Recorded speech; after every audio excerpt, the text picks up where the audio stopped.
오늘 주신 말씀 사도행전 12장 1절에서 12절 말씀입니다. 사도행전 12장 1절에서 12절 제가 먼저 읽고 교독해서 읽도록 하겠습니다. 그때에 헤롯 왕이 손을 들어 교회 중에서 몇 사람을 해하려 하여 유대인들이 이 일을 기뻐하는 것을 보고 베드로도 잡으려 할새 때는 무교절 기간이라.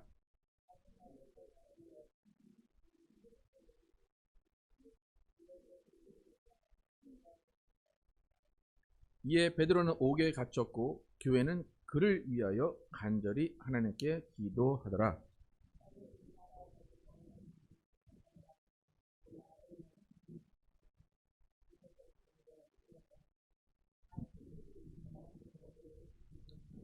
호련히 주의 사자가 나타나매 옥 중에 광채가 빛나며 또 베드로의 옆구리를 쳐 깨워 이르되 급히 일어나라 하니 쇠사들이 그 손에서 벗어지더라.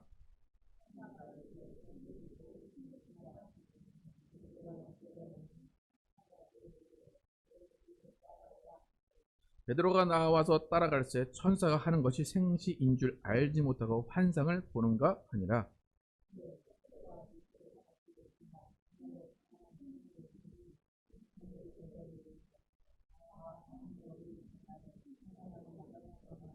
이에 베드로가 정신이 들어 이르되 내가 이제야 참으로 주께서 그의 천사를 보내어 나를 헤롯의 손과 유대의 백성의 모든 기대에서 벗어나게 하신 줄 알겠노라 하여 함께 읽겠습니다. 깨닫고 마가라 하는 요한의 어머니 마리아 집에 가니 여러 사람이 거기에 모여 기도하고 있더라. 아멘. 위기를 맞은 교회의 간절한 기도의 힘이라는 제목으로 은혜를 나누겠습니다. 지난주 본문에서 안디옥 교회가 예루살렘 교회에 부조금을 보냅니다. 그래서 바울과 바나바가 안디옥 교회에 부조금을 가지고 예루살렘으로 도착을 했습니다. 근데 예루살렘에 도착을 했더니 예루살렘이 흉년임에도 불구하고 그 지역을 다스리던 헤롯 왕은 그 경제를 또 민생을 살피는 것이 아니라 오히려 교회를 핍박하고 교회를 없애려는 시도를 하게 됩니다. 아마도 헤롯에게는 그런 어떤 경제적인 위기를 정치적인 이슈로 풀어가려는 그런 이슈가 필요했던 것 같습니다. 헤롯 왕의 생각에는 이전에 예루살렘 핍박 가운데 교회가 흩어지고 사도들만 남았다는 것을 경험했기 때문에 이제 교회를 그냥 박해할 필요도 없이 사도들만 없애면 교회는 무너질 것이다 라고 생각을 했던 것 같습니다. 그래서 헤롯이 정말 죽이기로 작정을 하고 리더들을 하나씩 죽이려고 합니다. 우리가 읽었듯이 야고보라는 제자가 사도가 칼에 아마 목이 베어서 죽었던 것 같습니다. 칼로 목이 베이는 순교를 당하게 됩니다. 근데 칼로 목베임을 당하고 또 이제 베드로를 잡아 가두는데 이 헤롯 왕이 주목하고 헤롯 왕이 해치려고 했던 그 제자들의 면면을 보면 조율적이고 적극적이고 뭔가 카리스마 있는 제자들을 죽이려고 했던 것 같습니다. 요한의 형제 야고보 칼에 목이 베어 죽었는데 예수님께서 그들에게 우레의 이름, 우레의 아들이라는 이름을 주신 적이 있습니다. 마가복음 3장 17절 함께 읽어보겠습니다. 시작. 또 세베대의 아들 야고보와 야고보의 형제 요한이니 이 둘에게는 보아너게 곧 우레의 아들이라는 이름을 더하셨으며 천둥의 아들 보아너게라는 이름을 요한하고 야고보에게 주셨습니다. 그러니까 얼마나 적극적이고 얼마나 그 카리스마 있었던 사람들인지 알 수가 있습니다. 또 이 두 형제가 또 얼마나 적극적이었는지 알 수 있는 대목이 있습니다. 예수님과의 대화 가운데 알 수 있는데 마가복음 10장 35절에서 37절 함께 읽겠습니다. 시작. 세베대의 아들 야고보와 요한이 주께 나와 여짜오되 선생님이여 무엇이든지 우리가 구하는 바를 우리에게 하여 주시기를 원하옵나이다. 그때 너희에게 무엇을 하느냐? 주의 영광 중에서 우리 하나는 주의 우편에 하나는 좌편에 앉게 하여 주옵소서. 얼마나 적극적이고 얼마나 나서기를 좋아하고 얼마나 카리스마 있는 제자들인지를 알 수가 있습니다. 그러니까 베드로는 우리가 말 안 해도 얼마나 적극적이고 대장적인 사람인지를 잘 알고 있습니다. 그러니까 헤롯의 생각에는 이 대장격인 사도들만 죽이면 교회는 없어질 거야 라고 생각을 했던 것 같습니다. 예루살렘 교회는 이 둘이 없어지면 당연히 리더가 없는 격이 됩니다. 당황하고 어수선해질 수밖에 없습니다. 그런데 이상하게도 이 사도행전의 저자는 이런 극박하고 정말 어수선하는 상황을 정말 간단하게 한 줄로 표현을 합니다. 5절 함께 오늘 본문 읽어보겠습니다. 시작. 이에 베드로는 옥에 갇혔고 교회는 그를 위하여 간절히 하나님께 기도하더라. 누군가는 칼에 목이 베어 죽고 누군가는 죽임을 당하려고 옥에 끌려가는 그 상황인데 이 사도행전 저자는 베드로는 옥에 갇혔다 한마디로 끝나고 교회는 그를 위해서 간절히 기도했다 끝납니다.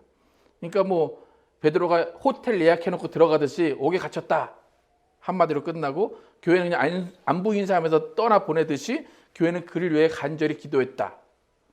그렇게 상황을 정리해버립니다.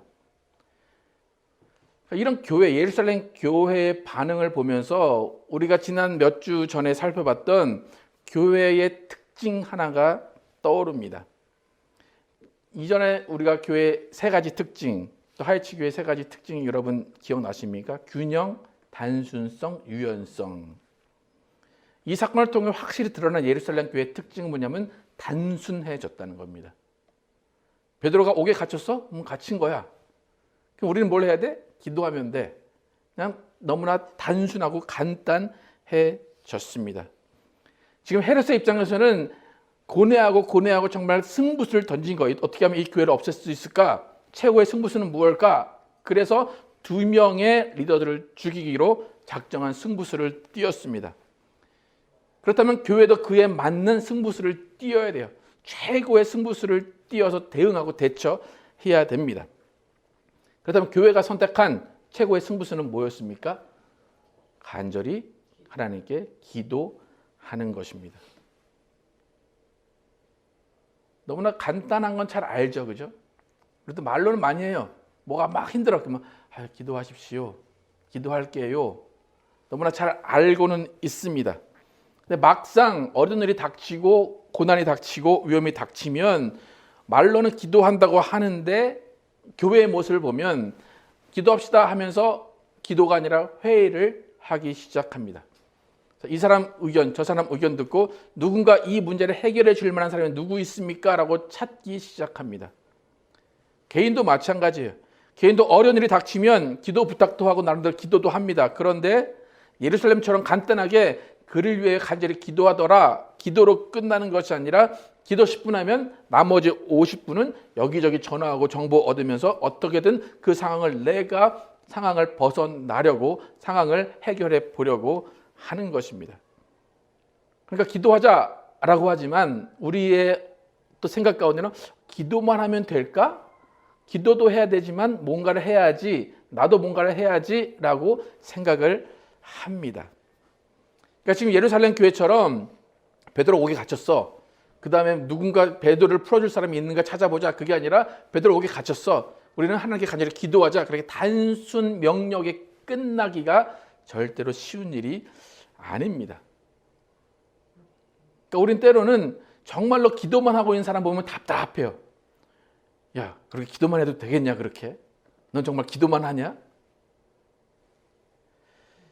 예루살렘 교회가 이렇게 기도했다라는 것은 어떻게 보면 믿음이 좋았다고 볼 수 있어요. 그런데 사실 들여다보면 기도밖에 할 수 있는 게 없었다는 것입니다. 베드로가 옥에 잡혀간 것은 정말 죽이려고 하는 거예요. 그러니까 이전에 야고보가 이미 죽었기 때문에 당연히 그는 옥에 잡혀갔고 죽일 수밖에 없는 그런 상황이라는 걸 알아요. 누구도 어떻게 할 수 없어요. 왕이 그렇게 했기 때문에. 그러니까 세상의 왕이 그렇게 했다면 교회는, 예루살렘 교회는 누구에게 구해야 되는 겁니까? 이 세상, 온 세상의 만군의 주인 하나님께 구할 수밖에 없는 것입니다. 그러니까 예루살렘이 택한 단순함, 예루살렘에 택한 최고의 승부수는 기도였습니다. 우리 삶 가운데 우리의 최고의 선택, 최고의 승부수가 기도라는 것 여러분 믿으십니까? 여러분 최고의 위기 가운데 나는 기도만 할 거야 라고 할 수 있는 그런 담대함이 있으십니까? 그런 단순함이 있으십니까? 예루살렘 교회가 이렇게 위험한 상황 가운데 정말 기도만 한다라는 단순함을 보였듯이 바울도 우리에게 그것을 요구합니다. 빌립보서 4장 6절에서 7절 함께 읽도록 하겠습니다. 시작. 아무것도 염려하지 말고 다만 모든 일에 기도와 간구로 너희 구할 것을 감사함으로 하나님께 아뢰라. 그리하면 모든 지각에 뛰어난 하나님의 평강이 그리스도 예수 안에서 너희 마음과 생각을 지키시리라. 모든 일에 기도와 간구로 하래요. 그런데 그 전에 조건이 있습니다. 무슨 조건입니까? 아무것도 염려하지 말고. 아무것도 염려하지 말고 이 말이 단순해지라는 거예요. 생각하지 말라는 거잖아요. 그죠? 생각하지 말고 모든 일에 기도와 간구로 하라는 것입니다. 염려한다는 것은 뭡니까? 주로 염려는 어떤 말을 하면서 이거 어떻게 하지? 어떻게 하지? 어떻게 하지? 어떻게 해결하지? 어떻게 해결하지? 그게 염려예요. 우리가 염려를 안 할 수는 없죠. 그죠? 성경에서도 염려를 할 수 있지만 하루는 넘기지 마라 그런 말씀도 있습니다. 그러니까 염려하지 말라는 것은 단순해지라는 거예요. 기도 가운데 나아가라는 것입니다. 근데 우리가 염려를 어떻게 하지 않을 수 있을까? 염려한다는 것은 뭐냐면 뭔가 내 생각 가운데 이렇게 하면 될 수도 있을 것 같아 해결 방법이 조금이라도 있을 때 염려를 합니다. 그런데 아예 해결 방법이 없을 때는 염려조차 할 수가 없어요. 가장 슬플 때 사람에게서 헛웃음이 납니다. 물에 빠진 사람 구하려면 어떻게 구해야 됩니까? 그 사람이 기절할 때까지 가만히 놔둬야 됩니다. 여러분 아무것도 염려하지 말고 모든 일에 기도와 간구로 하라. 왜 이 말을 하냐면 여러분 염려하면서 기도하면 그 기도는 기도가 아니라 주문이 됩니다. 하나님 어떡하죠? 어떡하죠? 살려주세요. 계속 똑같은 말을 반복하는 주문이 될 뿐입니다. 그러니까 아무것도 염려하지 말고 라는 말은 정말로 모든 것을 하나님께 전적으로 맡기고 정말로 마음을 하나님께 드리라 그 말입니다. 그러니까 지금 예루살렘 교회는 정말 할 일이 기도밖에 없었어요. 염려한다고 나아질 일이 아니었습니다. 염려해봐야 죽은 야고보가 돌아올 것도 아닙니다. 염려해봐야 갇힌 베드로가 살아올 것도 아닙니다. 그렇기 때문에 할 것은 오직 기도뿐이었습니다. 예루살렘 교회가 어떻게 기도했는지는 잘 나오지 않기 때문에 모르겠습니다. 그런데 단서가 되는 기도의 모습은 있습니다. 12절 함께 읽겠습니다. 12절 시작. 깨닫고 마가라는 요한의 어머니 마리아 집에 가니 여러 사람이 거기 모여 기도하고 있더라. 나중에 베드로가 이제 옥에 풀려서 마가라 하는 요한의 어머니 집 마리아의 집에 갔더니 이게 아마 마가 다락방 성령이 임하신 마가 다락방일 것입니다. 거기 갔더니 여러 사람이 모여서 기도하고 있더라 그렇습니다. 아마 이곳이 예루살렘 교회에서 가장 교회가 모이기 쉬운 곳이었고 정말 기도하기 적합한 곳이었던 것 같습니다.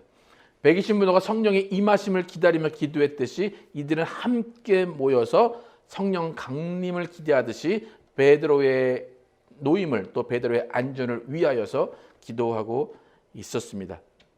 몇 날 며칠을 기도했는지 확실히 알 수 없어요. 하지만 무교절 때에 처형할 수 없기 때문에 6월절이 지나갈 때까지 기다리자 하니까 최장 일주일 정도는 모였을 것이라고 생각이 됩니다. 그러니까 이들이 정말로 간절히 모여서 기도를 했습니다. 6절에 보면 어느 정도 기도했는지 좀 알 수가 있습니다. 6절 보겠습니다. 시작. 헤롯이 잡아내려고 하는 그 전날 밤에 베드로가 두 군인 틈에서 두 쇠사슬에 매여 누워 자는데 파수꾼들이 문 밖에서 옥을 지키더니 언제인지 모르지만 6월절이 지나서 이제 헤롯이 내일 베드로를 이제 꺼내려고 하는 작정하고 있는데 그런데 예루살렘 교회는 이것을 모르고 있죠. 모르고 있기 때문에 계속 일주일 내내 베드로를 위해서 기도했던 것입니다. 그리고 예루살렘 교회가 계속해서 베드로를 위하여 기도하고 있는 그 중간에 이제 천사가 베드로에게 다가와서 옥문을 열고 그 쇠사슬을 풀고 옥문을 열고 그를 밖으로 꺼내 줍니다. 이렇게 베드로가 잡혀 있던 상황 가운데 천사가 나타나서 풀어주는 것도 모르고 예루살렘 교회는 계속해서 기도했고 베드로가 무작정 마가의 다락방에 갔더니 그때에도 여전히 그들은 모여서 기도하고 있었습니다. 그러니까 그 기도의 힘으로 교회가 모여서 함께 기도하는 그 힘으로 베드로는 풀려날 수 있었습니다. 여기서 우리가 생각해야 될 점이 있는데 베드로가 풀려났습니다. 분명히 교회가 기도했기 때문에 그렇게 된 것입니다. 또 한 마음으로 한 뜻으로 기도했기 때문에 천사가 그렇게 역사해서 하나님의 은혜 가운데 하나님의 역사하심으로 베드로가 풀려났습니다. 여러분 기도의 힘이라고 얘기하는데 기도의 힘은 어디서 나오는 걸까? 저 사람은 기도를 잘해 아니면 저 사람은 응답이 잘 돼 라고 하는 말들을 하죠. 그 기도의 힘, 기도의 힘은 어디서 나는 걸까? 베드로가 사슬에 풀리고 옥에서 나온 것이 기도의 힘이라고 한다면 교회가 베드로의 감금 사건 가운데 어떠한 기도를 했기에 그 기도가 힘이 있었을까? 어떤 기도를 했을 것 같습니까? 믿음. 어떤 기도가 했길래 힘이, 능력이 그렇게 나타났을까? 우리가 배워야 되는 예루살렘의 기도의 힘은 뭐냐면 베드로를 위한 마음이 하나가 됐다는 것입니다. 모여서 공동체로 기도했다는 것입니다. 여러분 기도했기 때문에 이런 이적이 나타난 것은 맞아요. 그런데 기도의 목적이 이적을 보기 위한 것이 되어서는 안 됩니다. 기도의 목적은 마음을 하나로 모으고 어떠한 상황, 어떠한 사람을 위하는 마음이 기도의 기초가 되어야 됩니다. 그러니까 예루살렘의 기도의 힘은 뭐냐면 베드로를 위하여 한 마음이 됐다는 겁니다. 베드로를 위하는 그 기도만 했다는 겁니다. 그러니까 기도를 통해서 교회는 한 마음이 된 거예요. 기도의 응답으로 이제 이루어진 그 역사를 통해서 교회는 신뢰가 쌓여요. 우리가 이렇게 함께 모여서 기도하면 하나님이 응답하시는구나. 우리가 함께 모여 기도하면 하나님이 역사하시는구나라는 그런 신뢰가 쌓이고 그 일을 통해서 교회는 하나가 되는 겁니다. 그러니까 이 본문이 여러분이 잘못 보면 이적만 바라봐. 천사가 나타나서 이렇게 풀었구나. 신기하다. 이적이다. 근데 그게 중요한 게 아니라 왜 이런 이적이 일어났는가? 교회가 한 마음으로 베드로를 위해서 기도했다는 것이 더 중요합니다. 여러분 누군가가 기도 제목을 내놓습니다. 그러면 교회가 기도합시다 합니다. 그리고 이해하고 누군가의 부탁을 통해서 여러분은 기도하려고 합니다. 근데 여러분 누군가 기도 부탁을 했는데 일주일 내내 기도해 보신 적 혹시 있으십니까? 기도 부탁하면 잠깐은 기도하죠, 그죠? 예. 그러면 잠깐 기도하는 그 기도는 힘이 있을까요? 없을까요? 힘이 있습니다. 왜 그럴까요? 내가 그 사람을 위해서 내 마음을 다해서 기도했기 때문입니다. 그러니까 여러분 누군가 여러분의 기도 부탁을 하고 누군가 여러분에게 어려움을 호소했을 때 누군가에게 여러분 내가 당신을 위하여 기도하겠습니다 라는 말이 진심으로 여러분 입에서 나갔다면 그 기도는 힘이 있는 것입니다. 그러니까 내가 얼마나 저 사람을 위해서 열심히 기도했느냐 그게 중요한 것이 아니고 내 마음을 진심으로 다했느냐 그리고 교회가 정말 한 사람을 위해서 진심으로 정말로 한 마음으로 기도를 했느냐에 따라서 그 기도는 힘이 있는 것입니다. 여러분 혹시나 그냥 예의에 맞춰서 그냥 내가 당신 위해 기도할게요 그렇게 했을지는 몰라도 정말 그 한마디는 상대방을 살리는 한마디가 될 수가 있습니다. 우리는 기도라는 것을 생각할 때 하나님과 나와의 관계만을 생각합니다. 내가 하나님께 기도하면 하나님이 들어 응답하실 거야. 하나님이 내가 어떻게 하는 것을 보고 나의 믿음을 보고 나의 행실을 보고 하나님이 나에게 기도 응답하실 거야 라고 기도는 개인적인 것으로 생각을 많이 합니다. 근데 하나님은 기도라는 것을 우리에게 가르쳐 주실 때 그렇게 개인적인 기도를 많이 가르치시지 않았습니다. 마가복음 11장 24절에서 25절 함께 읽어보겠습니다. 시작. 그러므로 내가 너에게 말하노니 무엇이든지 기도하고 구하는 것은 받은 줄로 믿으라. 그리하면 너에게 그대로 되리라. 서서 기도할 때에 아무에게나 혐의가 있거든 용서하라. 그리하여야 하늘에 계신 너희 아버지께서도 너희 허물을 사하여 주시리라 하시니라. 우리는 24절을 너무나 잘 알아요. 그죠? 무엇이든지 믿고 구하면 다 응답될 거야. 근데 25절이 중요합니다. 근데 믿고 기도하면 다 응답이 될 근데 중요한 것은 뭐냐면 서서 기도할 때에 누구에게 혐의가 있거든 어떤 용서할 일이 있거든 용서해라. 그 다음에 줄친 그 다섯 글자를 읽어볼까요? 시작. 그리하여야.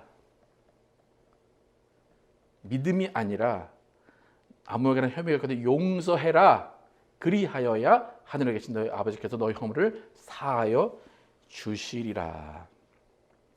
내가 용서받을 것이 있다면 누군가를 먼저 용서하는 관계 가운데 하나님이 그 기도를 응답해 주신다는 것입니다. 그러니까 다른 사람은 상처받게 해놓고 나는 하나님 앞에 거룩해. 나는 하나님 앞에 믿음이 좋아. 나는 기도 많이 해. 라고 한들 하나님은 그 기도에 응답하실 수 없다는 것입니다.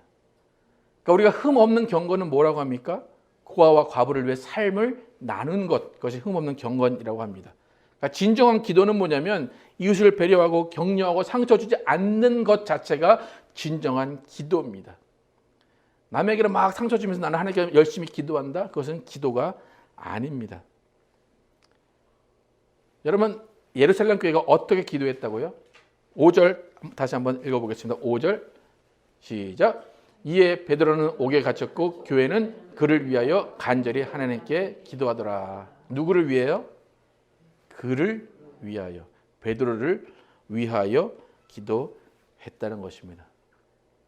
우리의 믿음은 개인의 믿음이지만 기도의 힘이라는 것은 관계성 가운데 나옵니다. 야고보서 5장 16절 함께 읽겠습니다.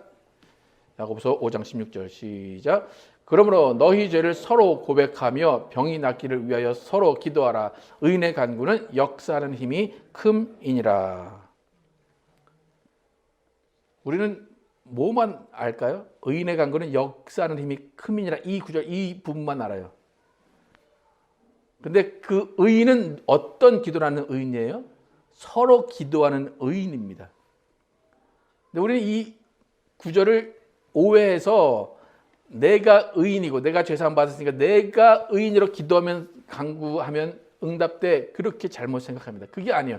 이 구절의 의미는 서로 기도하는 의인입니다. 서로 기도하는 의인의 간구는 역사하는 힘이 크다는 겁니다. 주기도문에서 예수님이 우리에게 기도를 어떻게 가르쳐 주시는지 마태복음 6장 12절 시작. 우리가 우리에게 죄 지은 자를 사하여 준 것 같이 우리 죄를 사하여 주옵시고. 아까 전에도 그리하여야 라는 말을 하신 것처럼 지금도 마찬가지예요. 우리에게 죄 지은 자를 내가 사해 준 것 같이 우리 죄를 사해 주십시오. 그러니까 내가 사해 준 것이 없다면 우리 죄도 사해 줄 수 없다는 방식입니다. 여러분, 기도에는 명분이 필요해요. 기도의 명분은 뭐냐면 관계성입니다. 우리에게 죄 지은 자를 사해 준 것 같이 우리의 죄를 사해 주십시오 라는 관계성입니다. 그러니까 교회가 친밀한 관계성 가운데 한 마음이 되고 함께 기도할 때 천사가 움직여서 베드로를 감옥에서 꺼내게 된 것입니다. 그 예루살렘의 교회의 모습, 사도들이 죽어가는 그 위기 가운데 또 다시 해체된 것이 아니라 서로를 위해 기도하는 의인의 모습을 보여준 것입니다. 기도의 시간에는 나는 없어져야 됩니다. 기도의 시간은 내가 아니라 서로 위로하고 서로 병을 낫게 하기 위한 기도가 필요한 것입니다. 마귀의 전략은 간단해요. 위기의 순간에 나만 바라보게 합니다. 내 안전만 생각하게 합니다. 내 기분만 생각하게 합니다. 내 마음만 생각하게 합니다. 그럼 내 마음 가운데는 시원해질 수 있을지도 몰라, 기도하면서.